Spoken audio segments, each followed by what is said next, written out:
Hola, muy buen día para todos. Bienvenidos a este nuevo video de estadística básica con R. En los videos anteriores hemos estado hablando de las medidas de tendencia central, las medidas de dispersión, las medidas de posición y el turno de hoy es para las medidas de asimetría. Al igual que las anteriores, pues básicamente lo que se pretende con este tipo de medidas estadísticas es obtener una, por decirlo así, un resumen, una visión cuantitativa del comportamiento de los datos. En este caso, lo que vamos a explorar con los coeficientes de asimetría, pues es qué tan, aunque suene redundante, qué tan simétrica o qué tan asimétrica es la distribución. Ahora, ¿qué se entendería por simetría y su opuesto asimetría? Bueno, vamos a analizarlo con un conjunto de datos, un dataset que he preparado previamente. Este tiene tres variables, x1, x2 y x3. Entonces voy a hacer lo siguiente, voy a graficar x2. Bueno, este es x2. Si ustedes observan, aquí yo tengo el histograma con la altura y, la densidad de probabilidad. Entonces, si yo trazo una recta perfectamente vertical aquí sobre la moda, que en este caso digamos es el punto más alto, esta es una variable continua, yo lo que observo es que el comportamiento de los datos que están atrás, o mejor dicho, por debajo o a la izquierda de esta moda se comportan exactamente de la misma manera que hacia la derecha y viceversa, ¿no es cierto? Cuando esto ocurre, bueno, la gran mayoría de las veces esto nunca va a ser exacto, ¿no es cierto? El comportamiento nunca va a ser perfectamente simétrico, pero pues tiene como esa tendencia, ¿no es cierto? Aquí nosotros decimos que hay simetría. A diferencia de si, por ejemplo, yo grafico x1, en donde, como ustedes observarán, definitivamente si la moda es 6, digamos que 6, los datos que están a la izquierda y a la derecha se comportan de manera totalmente diferente. Entonces, hablando en palabras así muy rasas, los datos hacia la izquierda caen mucho más rápido que los datos hacia la derecha, que tienden a estirar todavía un poquito más, mostrando lo que conocemos, llamamos en este tipo de situaciones como una cola. ¿Listo? Entonces, tenemos acá una cola hacia la derecha. La distribución de los datos ya no es simétrica. ¿Listo? Tiene una simetría hacia la derecha o asimetría positiva. De manera opuesta, si yo grafico x3, veo que ocurre exactamente lo contrario. La moda más o menos sería como 0.7. Y de nuevo, los datos hacia la derecha de la moda y a la izquierda de la moda tienen un comportamiento distinto. Caen más rápido hacia la derecha, hacia la izquierda no tanto, más lento, mostrando una especie de cola. Si la asimetría es hacia la izquierda, es decir, se muestra una cola hacia la izquierda, yo digo que la asimetría es negativa. Listo, para tenerlo en cuenta. Entonces, ahora, ¿cómo se calculan los coeficientes de asimetría? Entonces, aquí tengo tres coeficientes de asimetría. Estas son sus formulitas. No existe una fórmula universal, así como por ejemplo en el promedio, para calcular los coeficientes de asimetría. No, existen algunas fórmulas propuestas por algunos autores. Aquí tengo tres, la de Fisher, la de Pearson y la de Bowley-Jull, que nos van a ayudar a determinar, conociendo obviamente cómo se calculan, pues entender cómo se están comportando los datos desde el punto de vista de la asimetría. Entonces, vamos a hacer el cálculo con ellos y empecemos pues con el de Fisher. Entonces, el de Fisher que se simboliza normalmente con un gamma sub 1, yo no sé por qué el sub 1 y de hecho el gamma, bueno, en fin, se calcula dividiendo el tercer momento con respecto a la media, momento central con respecto a la media, dividido entre el cubo de la desviación estándar. Ahora, ¿cómo se calcula el tercer momento? Mira, aquí les tengo la formulita. ¿Listo? Entonces, ¿cómo expresaría esta formulita en R? Entonces, voy a escribir M3. Voy a calcular M3 como. Entonces, 1 sobre, voy a empezar con el primer conjunto de datos, ¿no es cierto? Que sería DF, ¿tan? Y acá X, voy a empezar con X2, que es el simétrico, ¿listo? Y esto obviamente no es como tal el conjunto de datos, sino la cantidad de los datos, length. Si yo opero solamente este pedacito, me van a decir que son 1000 porque son 1000 datos. Listo, bien, hasta aquí vamos bien. Esto lo vamos a multiplicar por la suma de el cubo de ¿qué? De los datos que yo tengo, que en este caso sería df x2 menos el promedio, la media, que es min de f x2. Listo. Esto nos daría el momento central, el tercer momento central. Y acá yo lo voy a definir desviación estándar. Listo, voy a llamarlo así. Que obviamente es SD ¿qué? De f x2. Listo. Entonces, ¿cómo se calcularía este coeficiente de simetría de Fisher? Pues simplemente M3 sobre, bueno, no lo voy a llamar M3, lo voy a llamar mu3. De pronto, para ver mejor eso. Mu3, o sea, por la letra griega mu, sobre, entonces, desviación estándar elevado al cubo. ¿Listo? Entonces, ¿cuál sería el coeficiente de asimetría de Fisher para este conjunto de datos? Menos 0.070, bueno, en fin, etcétera. Aquí me dio un valor negativo, o sea, uno interpretaría que este conjunto de datos x2,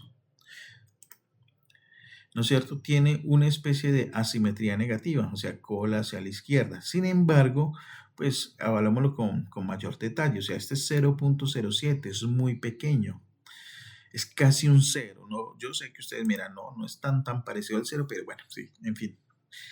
En fin, lo que hay que entender es que este valor nunca nos va a dar valores exactos. Con datos reales o incluso aquí simulando datos utilizando sí, las funciones de generación de aleatoria o pseudo aleatoria de datos, nunca nos va a dar exactamente un cero. Pero si la distribución de nuestros datos es simétrica, el valor que nos tiene que dar tiene que ser muy parecido a cero. ¿Listo? Repito, es muy improbable que dé un cero exacto, pero la idea es que se acerque a cero. Si yo cojo x1, entonces aquí cambio x1, acá, aquí también me faltó. Entonces yo lo que voy a obtener es, miren que esto ya es diferente, 0.93, redondeamos las dos cifras decimales. Es evidente que esto sí ya es distinto de 0, de hecho se parece mucho más al 1, es un valor positivo. Aquí sí yo ya puedo asegurar con mayor tranquilidad que esto tiene una simetría positiva. Entonces voy a volver a graficar x1 para que la recordemos.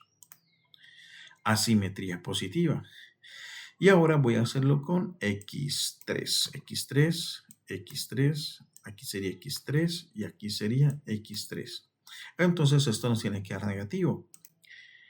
Mire, esto ya es distinto del que nos dio hace rato. Esto sí de lejos está, no se parece a 0, ¿no es cierto? También está un poquito más allá, más cerca del -1 que del 0. Entonces aquí yo ya sé que este conjunto de datos definitivamente sí o sí tiene una asimetría negativa. ¿Listo? Bueno, ahora, así se calcula el coeficiente de asimetría de Fisher. Vamos con el coeficiente de asimetría de Pearson. Entonces, aquí necesitamos calcular el promedio. Voy a decirle que, voy a llamarlo mu, que sería min. Y aquí tendríamos, no, esto lo voy a calcular. Como no requiere tantos cálculos así tan como este, que no lo parecía si necesitaba, voy a calcularlo en una sola expresión matemática. Entonces, abro paréntesis acá, aquí sería la desviación estándar abajo, desde f, voy a empezar de nuevo con x2. Y acá, ¿qué sería? El promedio de x2 menos la moda. Bueno, la moda, ustedes saben que es el valor que más se repite. Aquí tenemos una variable continua. Yo voy a asumir que la moda ya la tenemos calculada, pero, pero voy a utilizar una función que vimos cuando estudiamos la moda hace unos videos atrás. Entonces, mode stats, mode est, ¿cómo se llama esta función?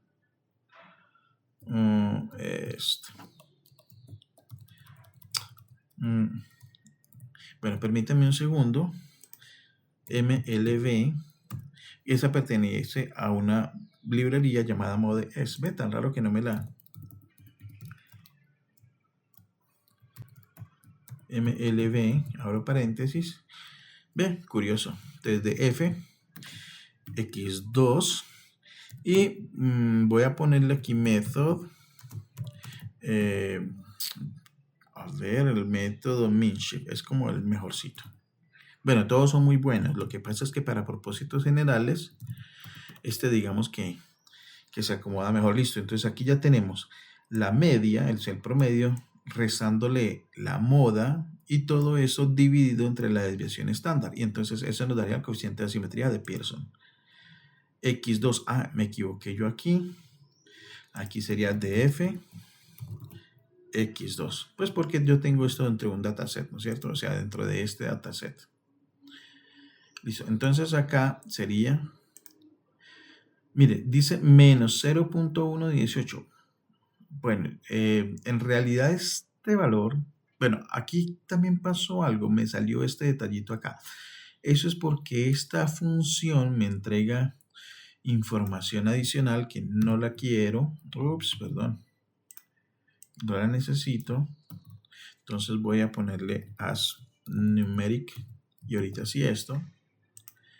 Y me dice que es menos 0.188, ¿no es cierto? Bueno, aquí este valor no se parece tanto a 0. Vamos a ver, pero vuelvo y aclaro, es que estas son fórmulas que sugieren algunos autores. Vamos a ver qué ocurriría si lo hago con x1. Si recuerdan x1 a nosotros, creo que nos dio una simetría positiva. Me dice 0.25. Vea pues. Bueno, ese es el valor que nos dio. ¿Y qué pasa si le ponemos ahorita x3? Esa tiene que dar negativa. x3, x3, x3. Menos 0.177. Vea pues, cosa curiosa. Aquí el coeficiente de asimetría de Pearson nos dio unos valores que no se parecen mucho a los otros que digamos, ¿no es cierto? El que calculamos hace un rato. Es más, de hecho, hasta pareciera que x2 fuera más asimétrica que x3.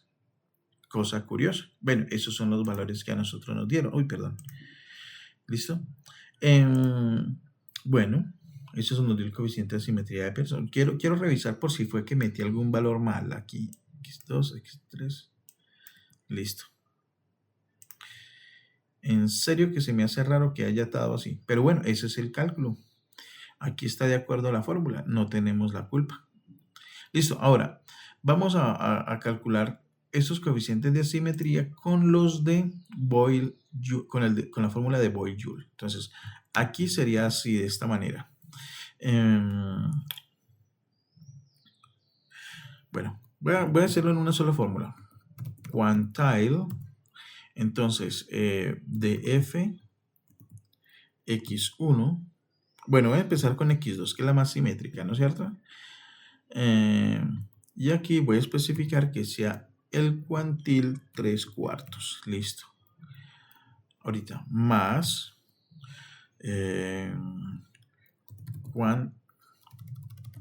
quantile, de nuevo df x2, y ese es el primer cuartil. Ahora, le resto 2 por la mediana de df x2 y todo esto lo divido entre, entonces aquí sería este mismo señor de aquí, pero en vez de suma, una resta. Vamos a ver qué valor nos da utilizando la fórmula de Boyle-Joule. Bueno, aquí lo que pasa es que con los cuantiles, esta señora me entrega estos elementos adicionales. Cuando trabajamos los cuantiles, ustedes lo vieron. Entonces yo le voy a poner aquí as numeric para que me quite eso. Mire, de nuevo me dio un valor negativo. O sea, esta distribución, la primera, la de los datos x2, sí tiene una tendencia levemente hacia la simetría negativa. Pero miren que los valores son muy parecidos a 0. Bueno. Ahora, ¿qué pasa si yo pongo aquí x1, x1, x1, x1 y x1? Esta va a ser una simetría positiva, ¿no es cierto?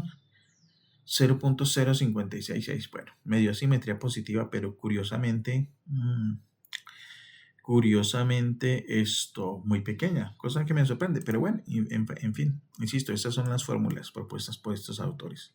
Y voy a ensayar ahorita con x3, x3, x3, x3 y x3. Y esta nos tiene que dar negativa, menos 0.1329. Entonces, de nuevo, nos dan valores pequeños, ¿sí?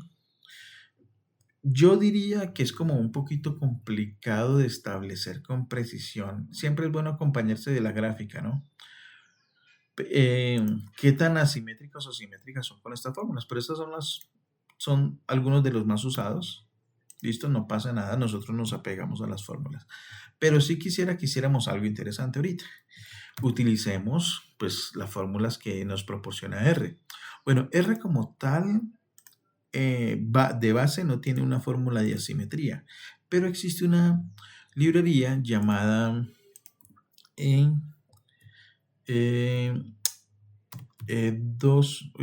a ver, ¿sí? Se me olvidó el nombre de la librería. A ver, empieza por la E. Aquí la vi. E1071. Esa es una librería que tiene funciones misceláneas del Departamento de Estadística de Probabilidad de Teoría de Grupos de una universidad por allá. O sea, este es un paquete creado en una universidad con funciones adicionales para trabajar estadística. Entonces, esta librería, entre otras funciones, tiene una que se llama, y bueno, mire que tiene bastante útiles. Hay una que se llama Skewness. No sé la pronunciación exacta, Skewness. Bueno, en fin, que eso es como se escribe asimetría en inglés. ¿Qué valores necesito? X, que X sería pues mi conjunto de datos, sería DF. Voy a empezar con X2. Ahora, ¿qué otra? NARM, que usted ya la hemos usado muchas veces, que es para decirle a R si elimine o no los valores faltantes. Lo ideal es que sí, pues porque si no, no me muestra nada. En este caso, yo sé que no hay problema porque todos mis datos están completos, pero hay una que es importantísima, que es type.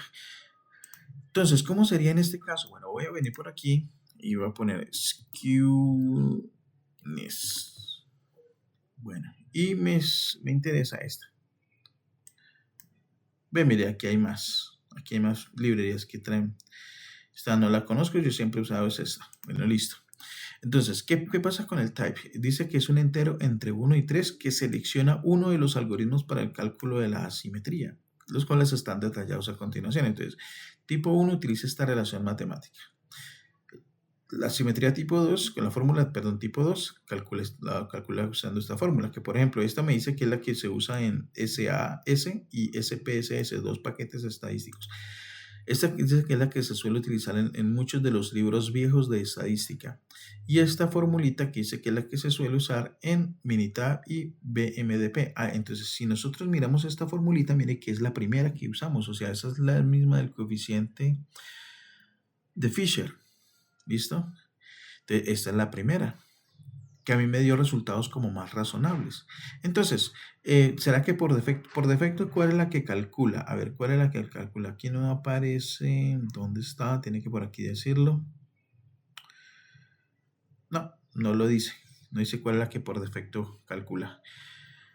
Si es que calcula uno por defecto. Voy a ensayar por si las moscas. Entonces, aquí me dice menos 0.77. Este para X2. Sí, creo que esta es la que nos dio con el de Pearson. O sea, por defecto utiliza el algoritmo número 3. Voy a cambiar aquí. No, Pearson. Que honestamente ese es como el que más me...